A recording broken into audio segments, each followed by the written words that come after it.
Welcome back, one and all, to my channel. It is I, your Lord Dreadborn, the bloody disgrace himself. He is back, he is here, he has returned for yet a brand new bloody review.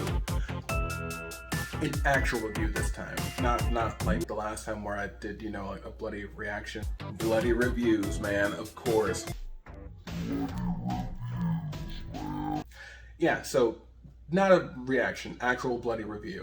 And this time we're reviewing the brand new movie that just came out last Friday, as a matter of fact. The new Mortal Kombat 2021 reboot. And oh my god, I have so much I want to talk to you about, and I'm gonna get into everything. I mean, here's what I'll do. I'll give you like a brief overview of what I thought of the movie and the things that were going on. But then afterwards, I'll do like an actual review of like everything where I just spoil the fuck out of literally everything. So yeah, you've been warned. I'm putting that warning here now, and then of course I'll warn you when it's game time later. So, you know, get ready for that. Now let me start this off by saying this movie was a lot of fun for all the right reasons.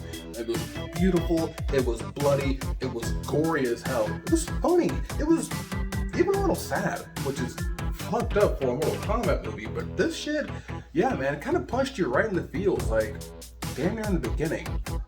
There's a lot of great characters in there. There are a lot of fights. I mean, there are a lot of fucking fights. The new protagonist in there, Mr. Cole Young, he's a protagonist. He's definitely a protagonist. It was not exactly one I'd have rooted for, but that's a whole other discussion.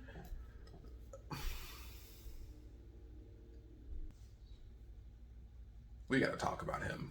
But anyway, as far as this movie's concerned, man, it was a ton of fun. I really enjoyed it. For people who are coming into it not knowing anything about Mortal Kombat, you're gonna have a great time. For people who are huge fans of Mortal Kombat, like myself, you're gonna have a great time. Because seriously, there's a lot in there for everyone. There are nods.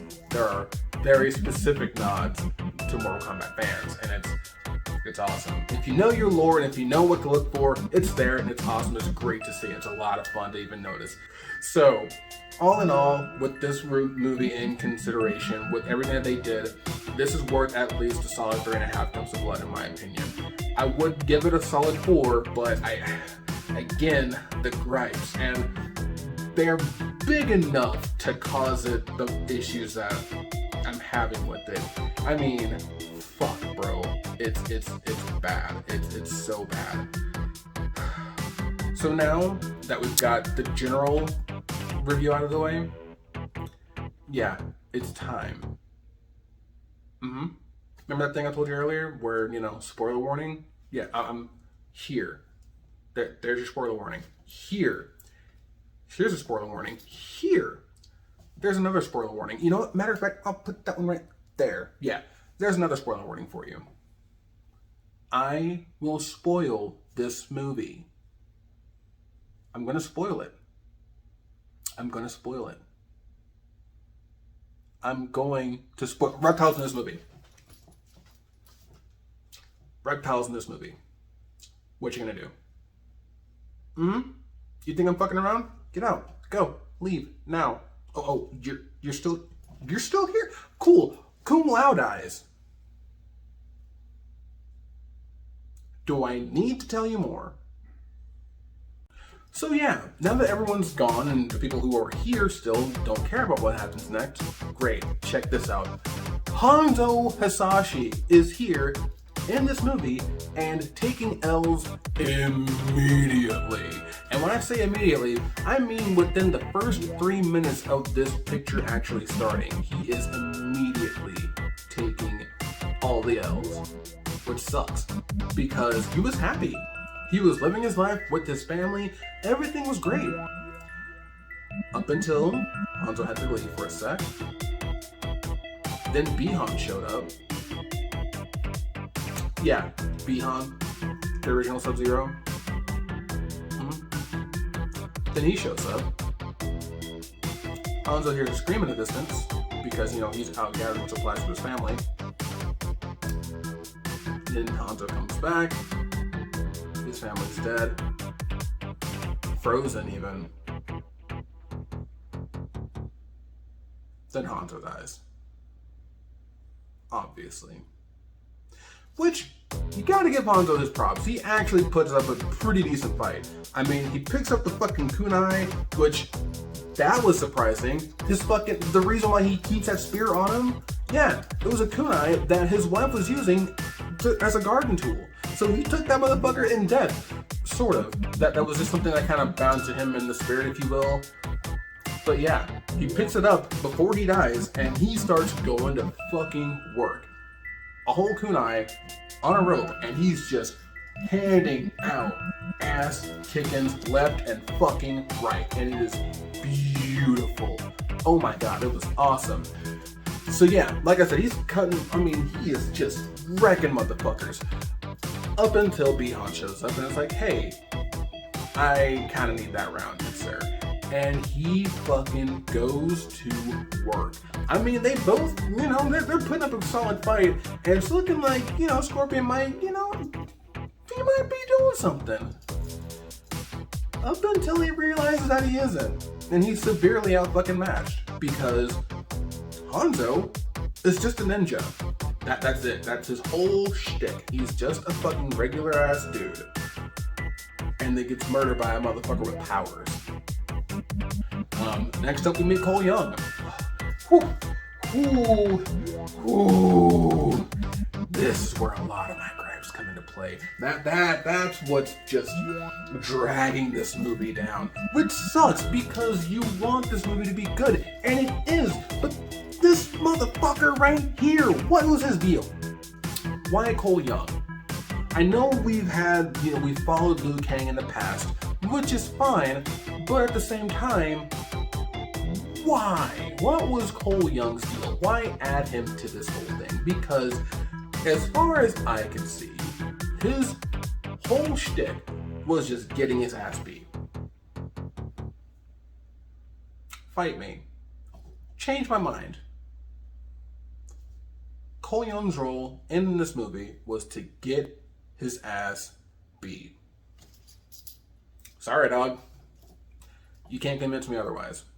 Because from the beginning to the fucking end, everybody he came up against, he got fucking handled by.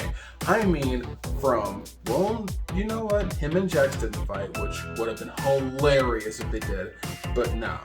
So, out of everyone he ends up fighting, I think he did the best, finally, against Goro, which that was interesting on its own. That whole fucking fight, man. It was so cheesy because he tries to run and hide from Goro. Who the fuck does that? Do you see this motherfucker? Do you see this man, this fucking creature? 4 arms, a complete and total brute, who in the original movie was he was handing out hands everywhere. Anyone who thought they could step up, he was like, here, hold this L, here, hold this L, here are 4 L's in all of my hands, hold all of these at the same time. And while I'm at it, break, fucking crunch. Yeah, Cole Young decides to hide from that motherfucker. And of course, Goro's like, nah, bro, and just punches right beside him. He's like trying to hide in the goddamn bar, and Goro just pops up like not even 2 feet away from him, just crunch, crunch, crunch, just trying to fucking tear his shit open, right?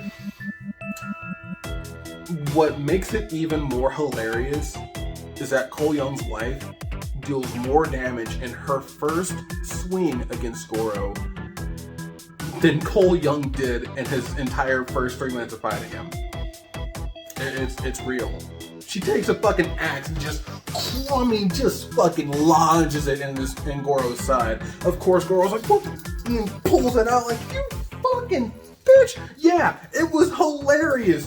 Then of course she tries to run off, get in the truck I think that they got, and she's trying to get away from him. And Goro's like, "Oh fuck no, you gotta come see me, bitch!" And he takes the axe and is like tearing into the hood of the fucking truck. I mean, doing everything he can to like get at her. The fucking door, he picks it up and just rips it off to the side and throws it. And he's like, "Nah, bitch, you're not gonna just Yeah, he was on his fucking shit, and he wanted that. He wanted all of that smoke, dog. But of course, Cole somehow, I won't say plot armor, but he finally got, someone pinned him a nice little, special ability for him. Sure enough, he gets his badass new armor, and he still gets his ass beat.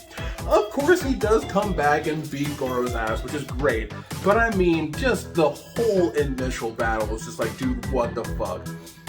The way he killed him, spectacular. Fucking great. It was probably the goriest fucking victory. And I was like, holy shit, man. That one was definitely worthy of brutality, but in this particular instance, it was a nice solid fatality. It was good. It was great. Yeah. 10 out of 10. It was fucking solid, man. There were lots of surprise characters in this movie. Natara. Fucking Natara pops up, man. We haven't seen her since Mortal Kombat Armageddon. Yeah. She fucking pulls up. And I'm not gonna lie, dude. I've always had a fascination with that bitch. Like, Melina, forever and a day, has always been my baby. Like, but Natara, I mean, for reasons that we don't necessarily need to get into, but hey, reasons. And she's great. She was actually a lot of fun to see. She didn't have lines. She was just there. She was eye candy, and not even the best candy, but still eye candy. Hey, she's here. Real fans know who she is, and it's like, yeah, fuck yeah. Reptile's in this. What? Yeah, bitch, Reptile. Who the fuck saw that shit coming? I sure didn't. And I was pleasantly surprised. You know what? I say it was Reptile.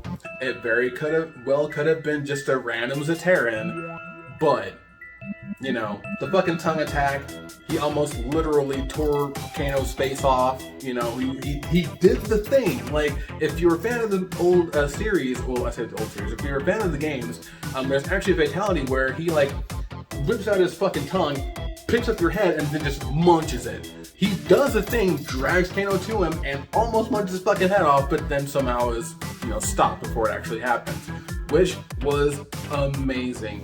He doesn't do like the bubble attack, and it's not like reptile, not the humanoid. I mean, he does kind of stand on two legs and use his arms and shit, but I mean, like, he's not the actual, like, he's not a man reptile, he's not the ninja reptile, he's just his, actual reptile form, if that makes any kind of sense. Kind of like how they did in the first movie. Yeah, if you remember that shit, that's how they did it, and that's how he looks, and it was pretty fucking cool. I mean, he looks kind of like more like a tiny Godzilla, bit thinner, he's not the thick boy. Shout out to Layman Gaming. He's not that guy, but straight up, he is definitely, like a tiny little Godzilla, which is fucking great. And he kicked ass. It was fun to see. Of course, Kano stops him, which, oh my fucking god, that fatality was awesome. Kano wins. Actual line. Kano wins. And it was amazing. Tears his fucking heart out, man. It was so great. Oh, man. So yeah, that was pretty fucking dope. And we see kind of how he got, how his eye got fucked up, if you will, to a degree. Because in this fight, you just see Reptile just kind of scratched him all over one side of his face, where the laser eye is supposed to be. Which, that kind of gets into another one of my big issues with this movie. Why? Why did the powers have to be the way that they were? Like, So, you know how Kano, in the games, he has this, like, big-ass metal patch over his fucking eye? Yeah, that wasn't present here.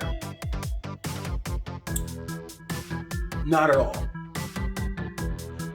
And which, in this case, it kind of makes sense if this was supposed to be kind of a prequel, if you will, just kind of setting up the events of Mortal Kombat. Okay, great. But, that laser, I thought came from the cybernetics.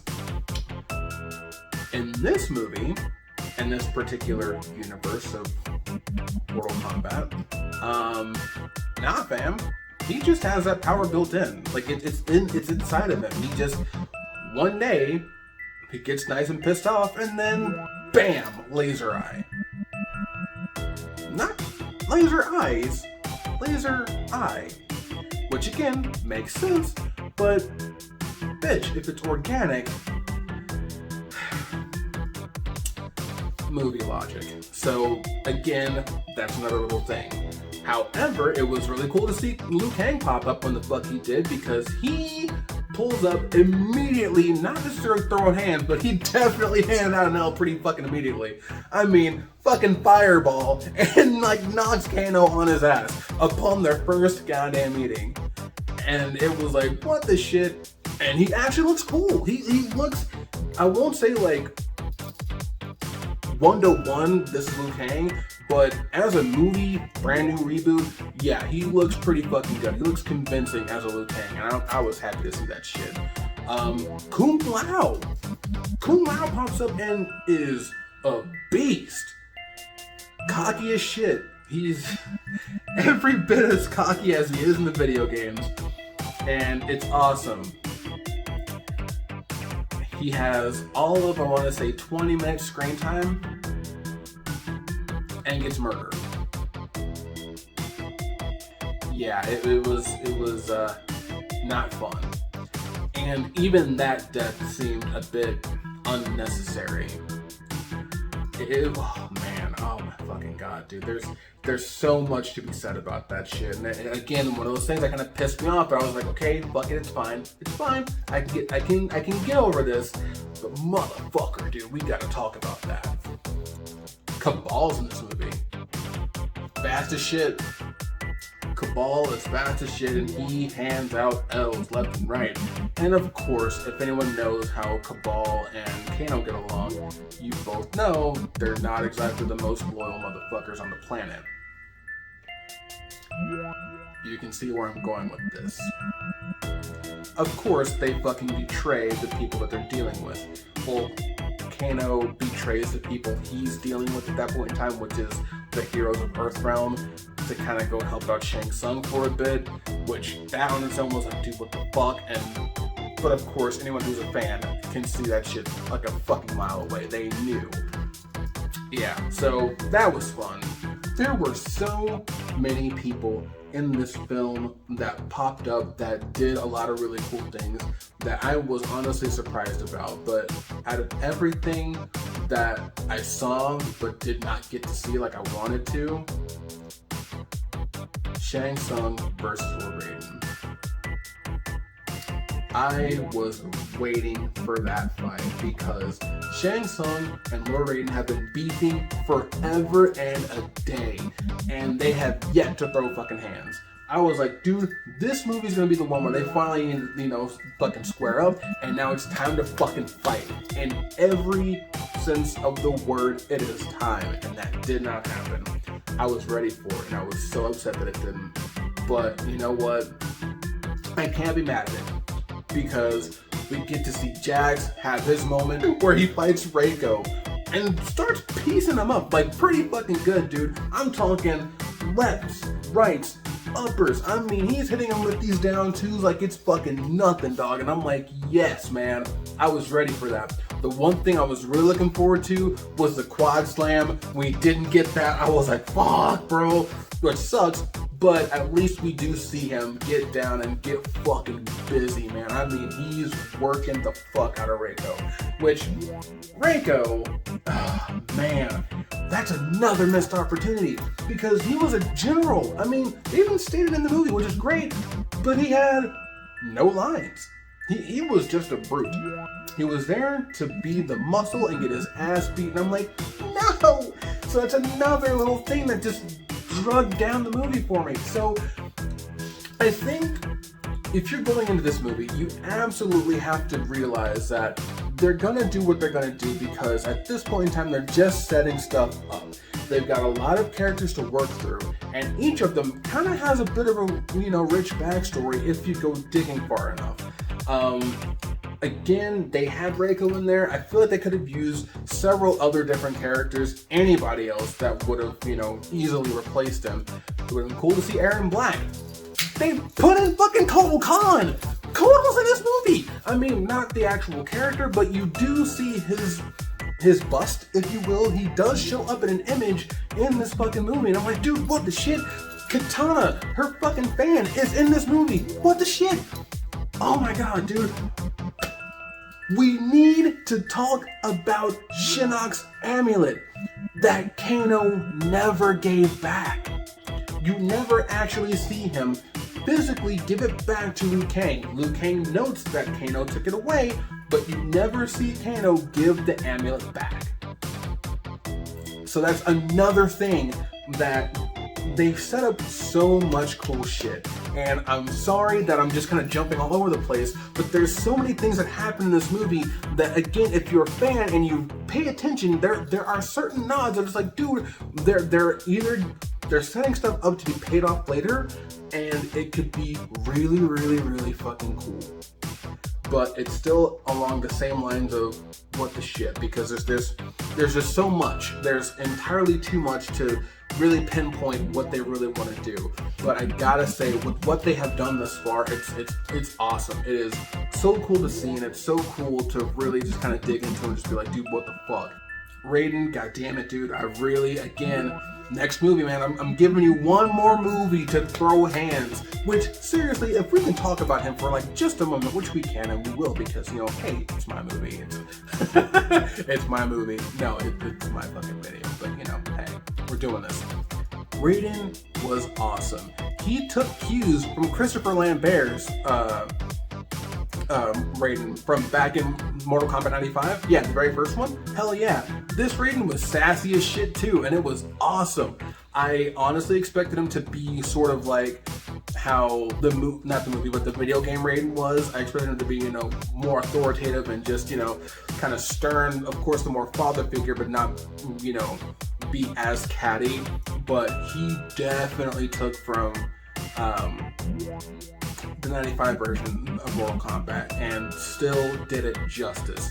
I mean, he kicked ass. I was really happy to see him in there. I really wanted to see him throw hands, but of course, that didn't happen here, which is fine. Again, Scorpion, holy shit, Hanzo Hasashi is here, and he's beating ass. He comes back at the very end of the movie and beats ass, and it was great. Sub-Zero was cool as fuck. Out of all the villains in this movie, seeing Sub-Zero come in and kick the amount of ass that he did, holy shit. And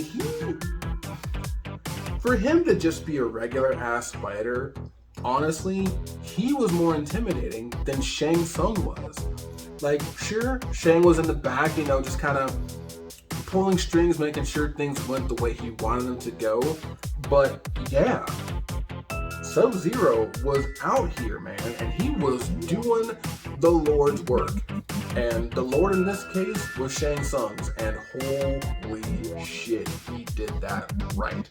It was awesome. It was great all the way through. The fight between Scorpion and Sub-Zero at the very end, fantastic. Fucking golden.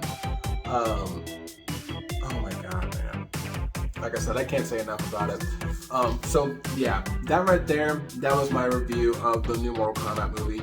Absolutely awesome.